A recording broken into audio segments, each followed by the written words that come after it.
Bismillahirrahmanirrahim. Assalamualaikum warahmatullahi wabarakatuh.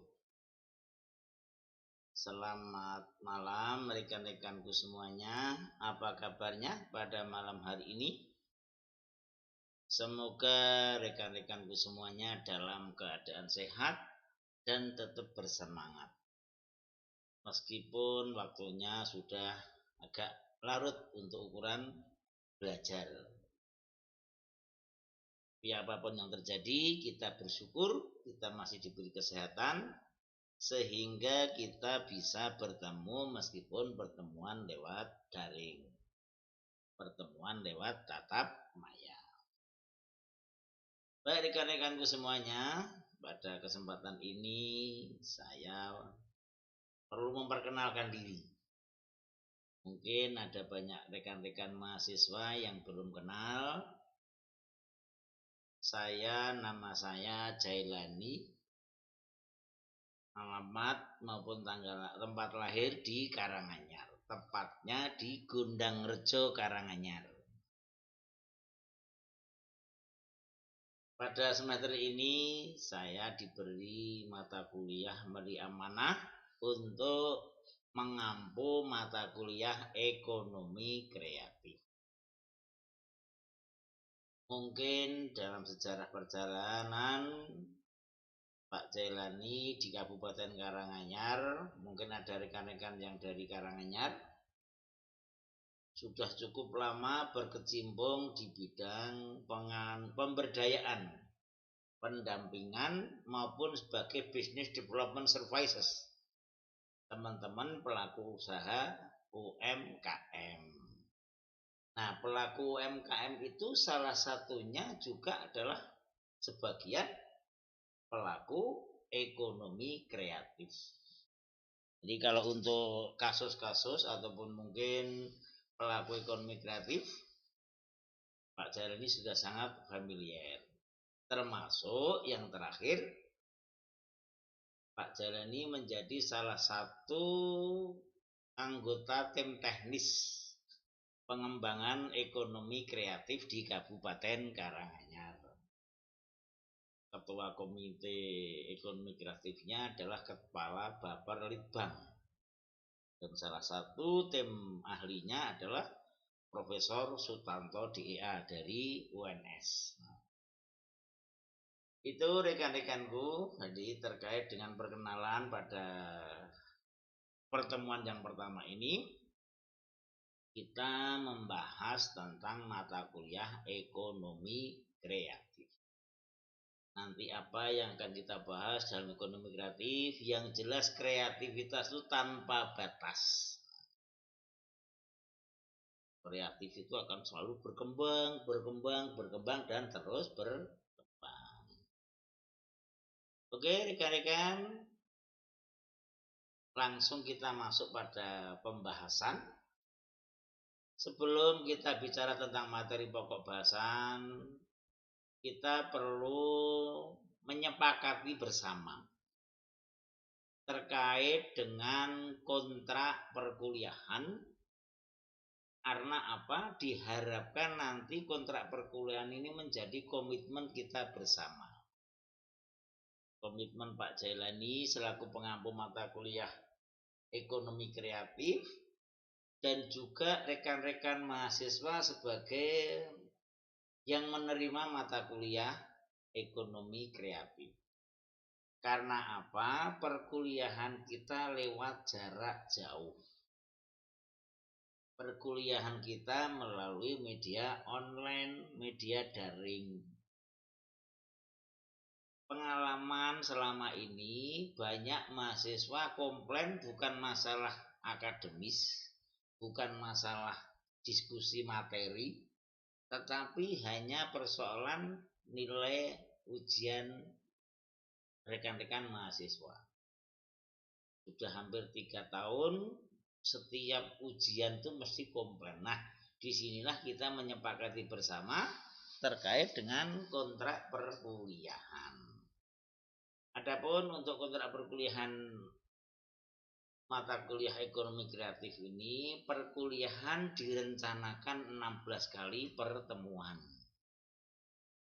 dengan 14 kali materi dan dua kali untuk evaluasi, yaitu ujian tengah semester dan ujian akhir semester.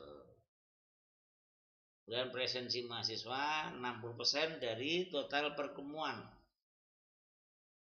Sedangkan nilai akhir nanti adalah nilai dari nilai UTS dan UAS digabungkan. Ini pengalaman Pak Jailani, ini banyak mahasiswa yang komplain hanya masalah nilai akhir. Itu rekan-rekan terkait dengan kontrak perkuliahan. Sekali lagi saya tekankan bahwa kontrak perkuliahan ini menjadi komitmen bersama Pak Jailani yang mengaku mata kuliah, rekan-rekan mahasiswa yang menerima perkuliahan atau materi perkuliahan. Baik, kita lanjutkan terkait dengan materi untuk pertemuan yang pertama.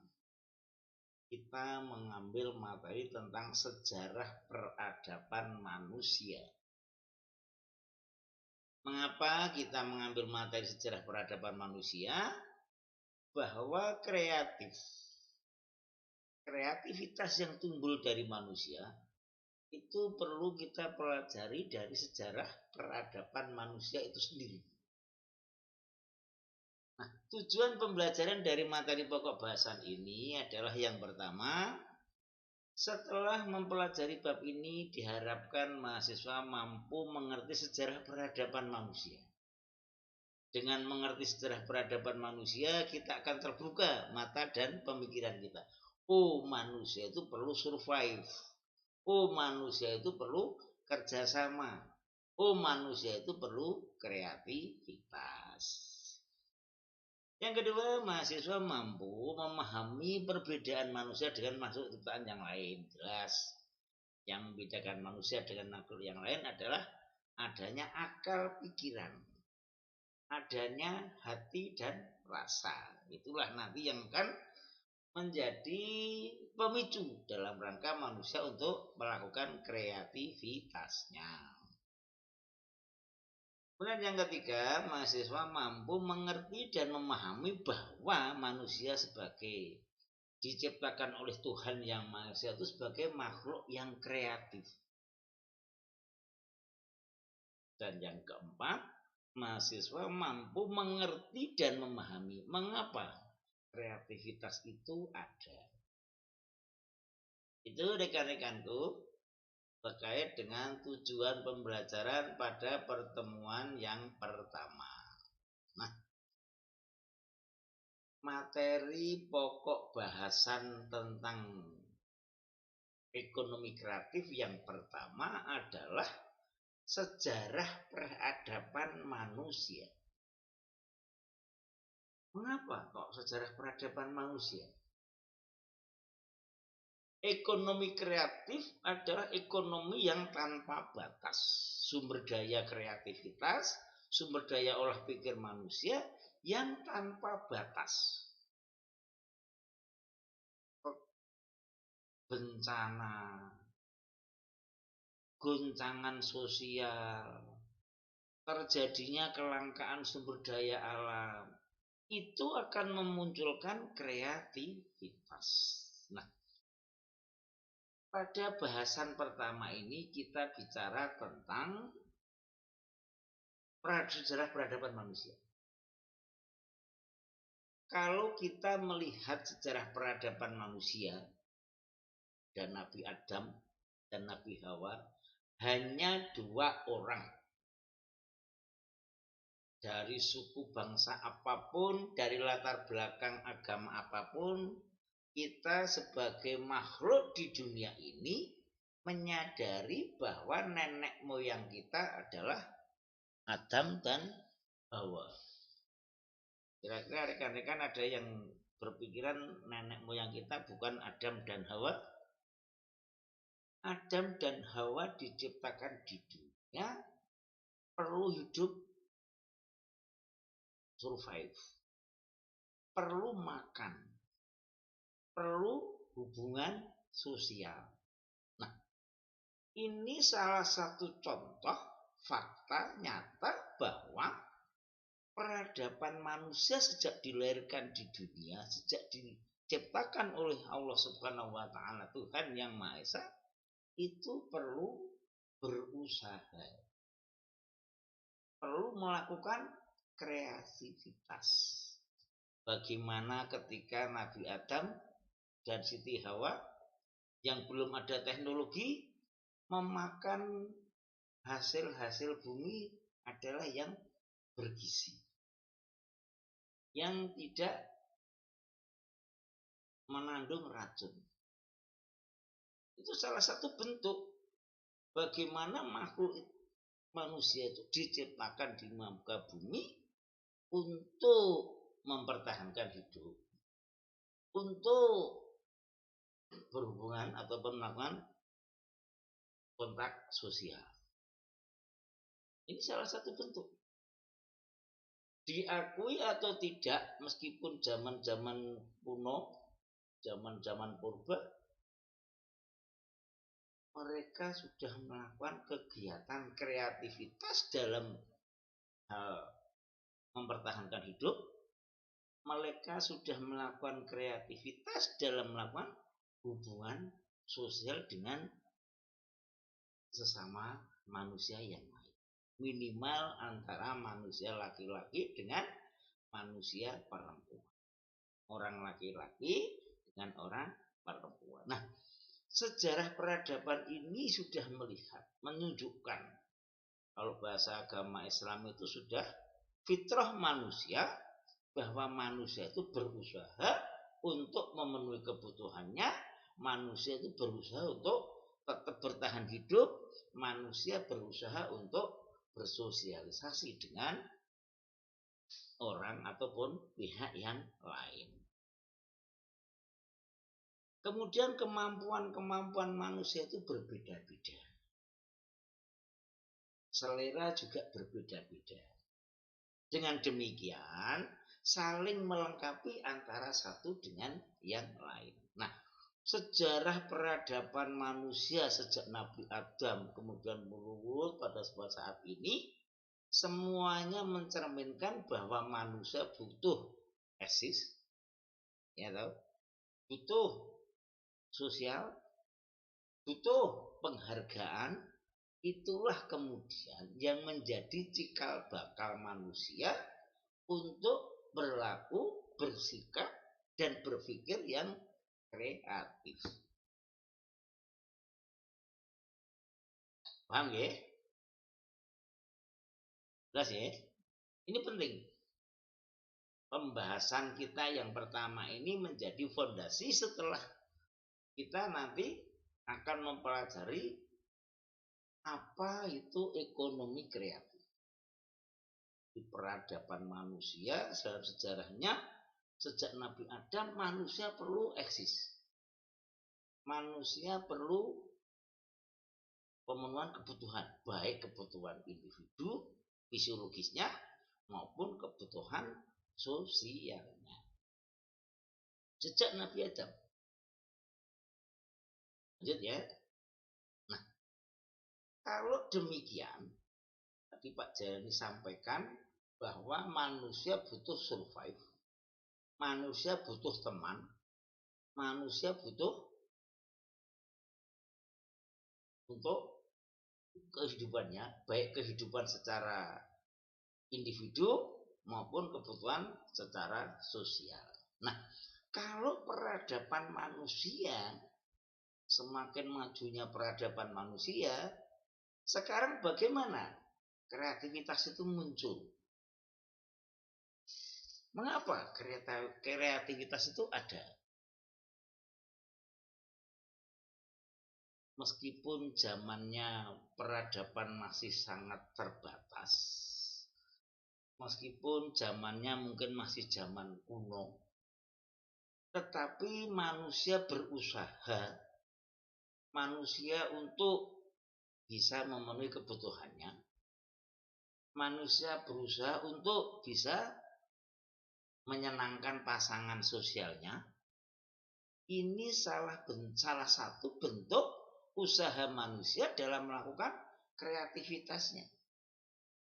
Berbeda dengan hewan atau makhluk-makhluk yang lain. Mereka hanya makan, mungkin hanya juga untuk pasangan, selesai. Yang membedakan manusia dengan makhluk yang lain, ada nilai-nilai sosial di sana. Sehingga kalau sebagai kita orang beragama, manusia itu diciptakan oleh Allah Subhanahu wa taala, Tuhan yang Maha Esa, sebagai makhluk yang sempurna. Yang membedakan selain bentuk tubuh yang sempurna adalah adanya akal pikiran, adanya hati dan rasa. Nah, dengan akal yang ada ini akan menyebabkan manusia sederhana apapun ada semacam sebab akibat. Oh, kalau saya makan ini saya sehat. Oh, kalau saya makan ini racun. Dari sejak zaman dahulu ini sudah ada. Nah, kemudian perjalanannya bagaimana manusia dengan kreativitas semakin maju, semakin banyak penduduk, persaingan akan semakin besar. Kalau kemungkinan makhluk di dunia ini setiap tahunnya bertambah 1 miliar misalnya, satu dunia, bisa dibayangkan untuk 2045 ketika kita mencanangkan Indonesia emas, kira-kira sudah berapa puluh miliar penduduk di dunia. Kembali kepada faktor manusia dan kreativitas ini, ada beberapa faktor yang mempengaruhi manusia untuk bisa berkreasi. Salah satu yang mempengaruhi manusia untuk melakukan kreativitas adalah kenapa?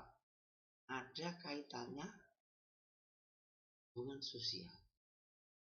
Dengan pihak lain kita mungkin bisa sharing.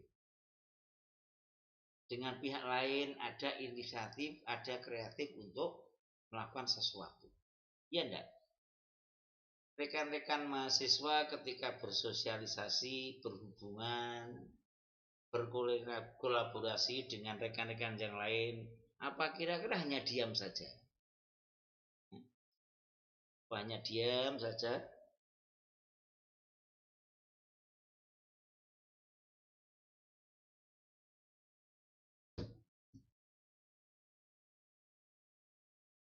Mesti ada hal-hal yang perlu inilah sebetulnya muasalnya, sumber daripada kreativitas itu.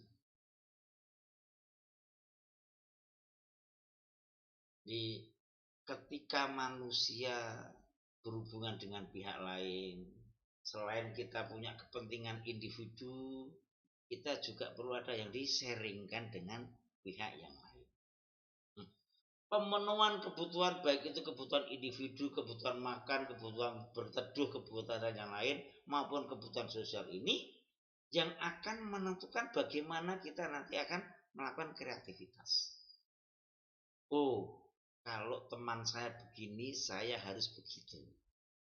Oh, kalau saya begini, sementara teman saya begitu, saya harus menyesuaikan. Inilah bentuk hubungan yang akan membangun apa? Kohesi sosial.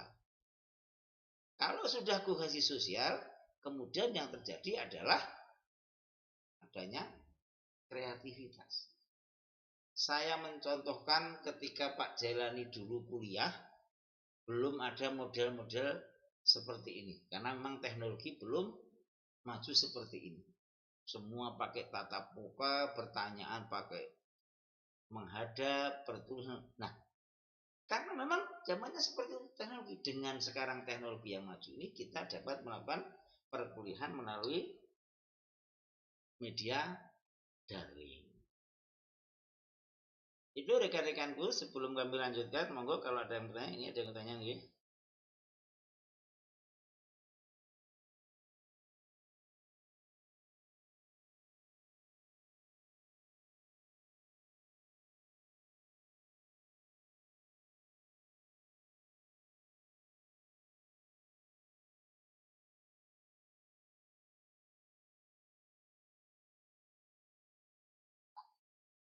Enggak ada jangan enggak, silakan.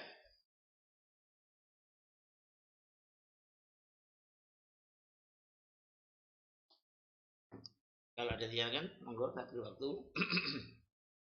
Enggak nggih.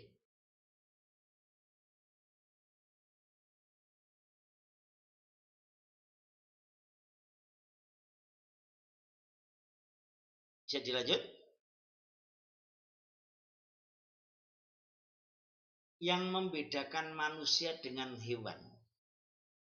Di depan kami sampaikan bahwa yang membedakan itu kita punya diberi kesempurnaan akal, pikiran. Kita diberi kesempurnaan hati nurani, rasa. Dibandingkan dengan makhluk-makhluk yang lain. Nah, dari inilah sebetulnya yang memulai kita untuk tumbuhnya kreativitas tadi. Mestinya sesuai dengan eranya masing-masing. Ketika masih era zaman purba, sumber daya alam masih melimpah, mau makan buah, mau makan sayur, mau berburu binatang masih sangat terbuka, ya orang hanya mengandalkan sumber daya alamnya. Sehingga kreativitas adalah bagaimana memenuhi kebutuhan hidupnya dengan sumber daya alam yang ada. Akan tetapi dengan perkembangannya jumlah penduduk yang ada, dengan teknologi informasi yang berkembang sedemikian rupa, dengan perubahan geopolitik dunia yang sekarang menjadi mengglobal, sehingga manusia akan berubah. Baik cara pandang, cara berpikir, maupun cara pemenuhan kebutuhannya. Kalau dulu orang makan cukup, yang penting segera makan, ada yang dimakan kenyang. Sekarang berbeda lagi. Orang makan butuh makan yang nyaman, yang enak, yang higienis, yang bergizi, suasana juga cukup mendukung. Nah, manusia dalam memenuhi kebutuhan, untuk pemenuhan kebutuhan ini, kreativitasnya akan berkembang. Bagaimana kalau sumber daya alam terbatas, kita harus melakukan kreativitas. Sekarang Anda bisa melihat, rekan-rekan bisa melihat, ketika sumber daya bahan bakar fosil bumi berkurang, ada alternatif untuk bahan bakar terbarukan. Ketika kemudian bagaimana industri yang akan mencemari lingkungan, bagaimana kemudian ada alternatif industri yang ramah lingkungan, dan segala macam. Nah, inilah sebetulnya bagaimana kreativitas itu berkembang sesuai dengan perkembangan akal dan pikiran manusia, sesuai dengan perkembangan peradaban. Dengan demikian ekonomi kreatif tidak akan habisnya, selalu berkembang dan selalu ada selama peradaban manusia itu masih ada. Ekonomi kreatif akan selalu bertumbuh dan berkembang selama manusia itu masih ada di muka bumi. Itulah ada yang mengatakan bahwa ekonomi kreatif adalah ekonomi masa depan.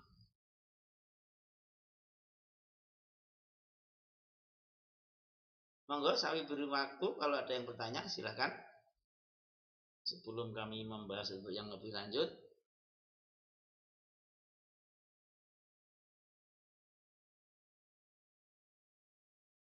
Sudah? Ini kalau ada, dulu.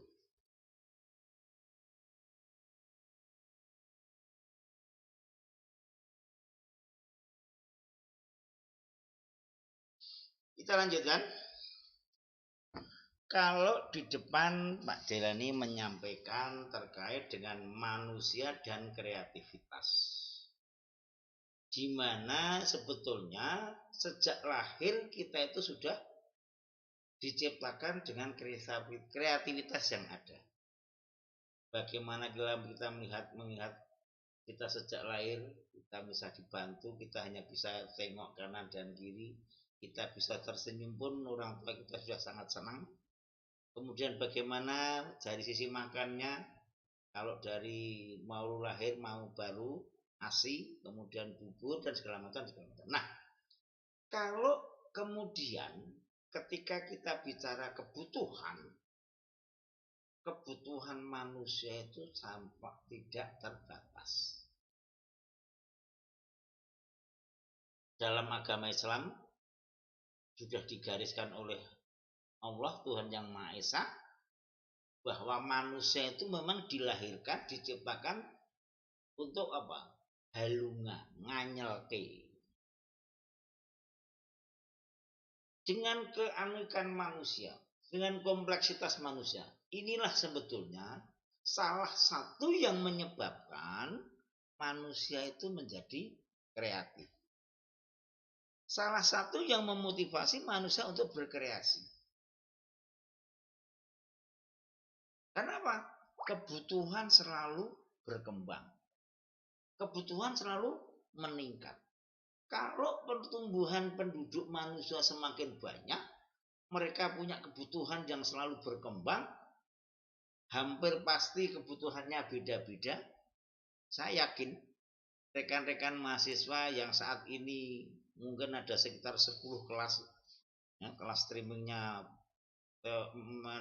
ekonomi kreatifnya Pak Jailani ada 10 kelas. Saya berani jamin yakin, yang saya yakinnya mahasiswa saat ini yang dipakai bajunya beda-beda.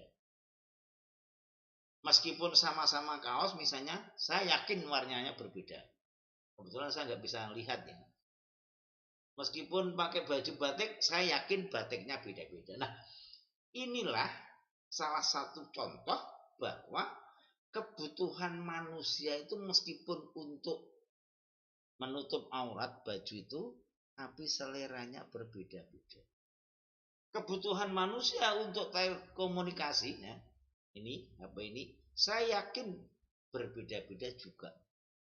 Kebutuhan manusia untuk memenuhi kebutuhan hariannya juga berbeda. Nah, dengan demikian kebutuhan manusia yang berbeda-beda, yang berubah dan dinamis sesuai dengan kondisi sosial yang ada, inilah yang kemudian memungkinkan, inilah yang kemudian mampu menciptakan kreativitas tanpa berhenti. Paham ya? Nah, kalau manusia dengan kebutuhan yang selalu meningkat, kebutuhan yang sangat berubah dengan dinamis, akhirnya apa? Perlu mengeksplorasi, perlu mengoptimalkan apakah kemampuan potensi individu atau potensi berkelompok dengan kolega, dengan teman-teman yang lain.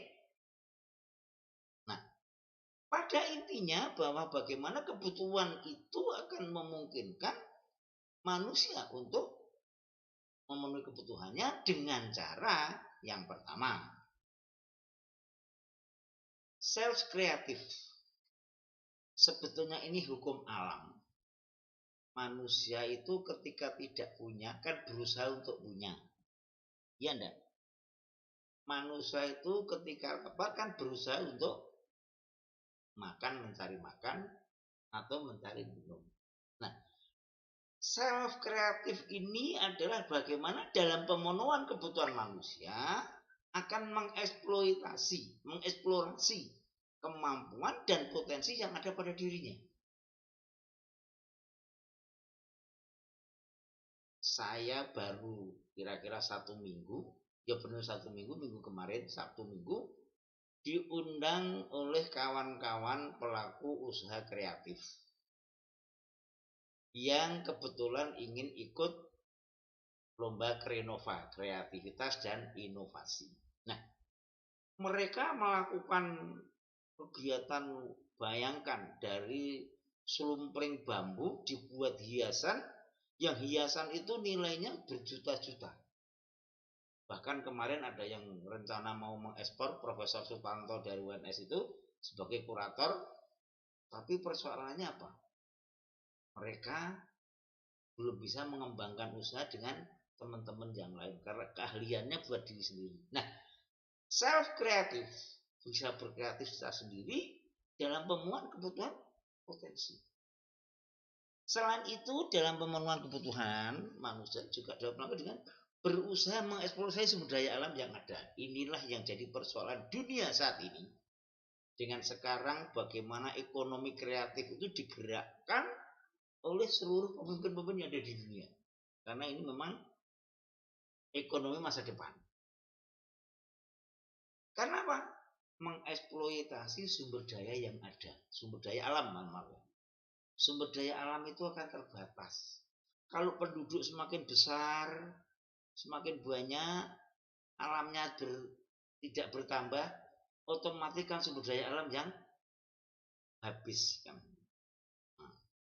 Sehingga pemenuhan kebutuhan dalam sumber daya alam harus dikelola. Dengan demikian, bagaimana mengelola sumber daya alam yang ada ini dengan akal pikir jadi, dengan hati nurani tadi rasa. Kalau ini saya eksploitasi terus kira-kira 30 tahun, 25 tahun yang akan datang anak cucu kita bagaimana? Saya kalau melihat pengusaha-pengusaha tambang batu bara dalam eksploitasi di Kalimantan, miris ya. Secara ekonomi iya menguntungkan, tapi dalam jangka panjang kan merugikan. Nah, dengan demikian manusia dan kebutuhannya, manusia dalam pemenuhan kebutuhannya ada yang merugikan dalam hal ini merugikan sumber daya alam maupun alam sekitar, tetapi ada juga yang menguntungkan dengan olah daya yang kreatif. Paham ya? Ini menjadi fondasi dasar kita dalam kita nanti mempelajari ekonomi kreatif. Yang pertama tadi, bagaimana bahwa peradaban manusia memang diciptakan untuk manusia yang kreatif. Kenapa? Perlu pemenuhan kebutuhannya, perlu eksis survive-nya, perlu kebutuhan sosialnya. Selain itu memang kalau kita bicara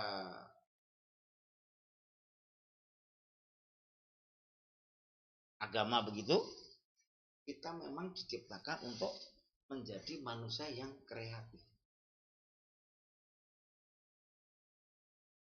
Tapi di sini dulu ada yang tanyakan, silakan monggo.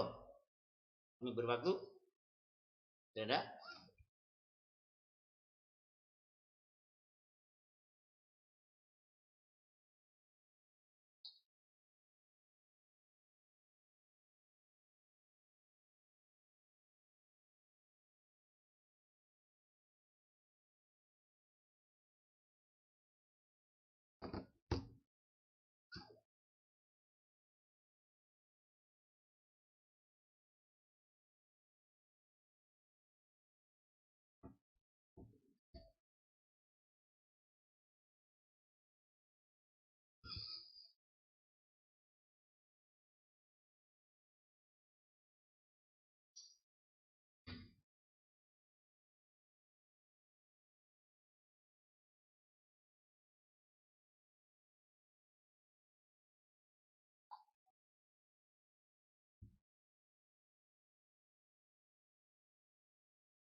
Aduh, ada yang kan, silakan. Kalau ada, itu rekan-rekanku sebagai perkuliahan yang pertama kita mempelajari tentang sejarah peradaban manusia, di mana sejarah peradaban manusia menunjukkan bahwa manusia memang diciptakan oleh Tuhan Allah Subhanahu wa taala sebagai manusia yang dalam dirinya tumbuh dengan kreativitas. Bagaimana pemenuhan kebutuhannya, bagaimana mengeksploitasi dirinya maupun sumber daya alam yang ada.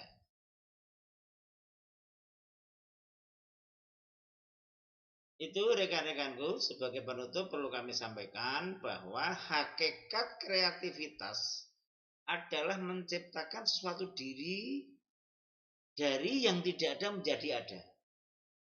Bagaimana mengelola sumber daya yang ada, apakah sumber daya individu atau sumber daya sosial untuk pemenuhan kebutuhannya. Dalam perkembangannya, karena kita bicara tentang kreativitas sejak peradaban itu ada, sejak manusia itu ada di bumi, sampai pada nanti manusia sudah tidak ada di bumi. Apakah kemudian kreativitas itu hanya bentuk teknologi? Tidak. Apakah kemudian kreativitas itu hanya dalam bentuk kreativitas, inovasi? Tidak. Kreativitas adalah usaha dalam rangka untuk kembangkan potensi yang ada dalam diri manusia. Ide-ide, gagasan-gagasan itu harus direalisasikan menjadi sesuatu yang bermanfaat. Apakah bermanfaat untuk kepentingan pribadi dalam rangka untuk mengeksploitasi ataupun pemenuhan kebutuhannya, yang pada intinya bahwa pemenuhan kebutuhan, apakah kebutuhan sosial masyarakat maupun kebutuhan individu, berbasis pada kreativitas dan olah pikir manusia. Dengan demikian, bagaimana manusia dalam mengolah kreativitas potensi diri ataupun dalam mengolah dan mengeksploitasi sumber daya alam, inilah yang akan menentukan apakah ekonomi kreatif itu nanti akan bermanfaat bagi peradaban manusia ataupun kreativitas itu akan merugikan bagi peradaban manusia. Apa ada Pak kreativitas yang merugikan? Ada. Teknologi yang maju, kreativitas yang maju terkait dengan nuklir misalnya. Harusnya untuk kemaslahatan manusia, tapi karena faktor ego, faktor individu, manusia akan jadi merugikan. Ekonomi kreatif adalah ekonomi tanpa batas. Dalam arti ekonomi tanpa batas dalam eksploitasi sumber daya. Itu rekan-rekanku terkait dengan pembahasan kita untuk yang pertama. Ini saudara bisa melihat terkait dengan rencana pembelajaran. Ini masih ada kurang 2 bab lagi, yaitu tentang bagaimana pengembangan ekonomi perdesaan. Di sana perlu kreativitas, ini kurang dimasukkan ya. Yang kedua adalah mengembangkan kelembagaan ekonomi kreatif. Masih ada 2, seharusnya kan 15 kali pertemuan, ini adalah 1. Baik rekan-rekanku, mungkin cukup ini. Sebelum kami akhiri, silahkan kalau ada yang bertanya.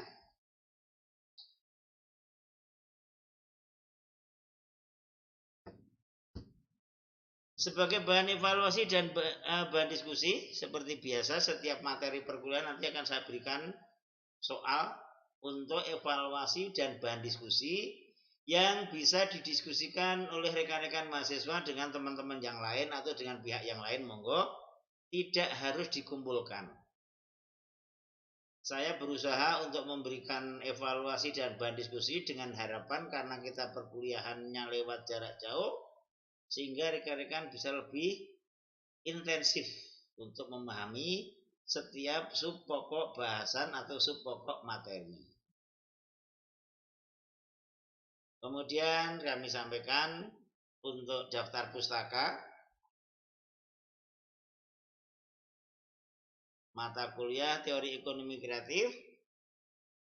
Yang pertama adalah Suryana, ekonomi kreatif, ekonomi baru, IPT Salemba. Kemudian Karuna Mulya Firdaus, strategi pengembangan ekonomi kreatif di Indonesia. Kemudian buku ajar yang kebetulan yang membuat Pak Jailani sendiri.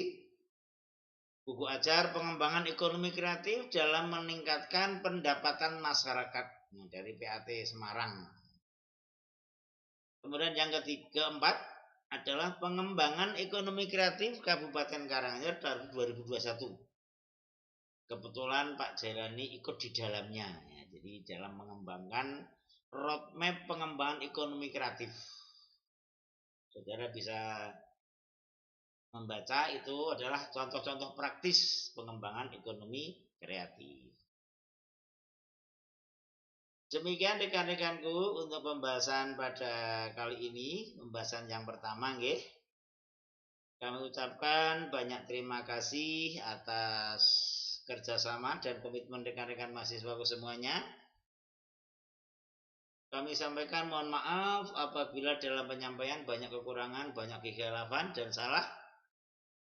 Akhir kata kami ucapkan terima kasih. Assalamualaikum warahmatullahi wabarakatuh.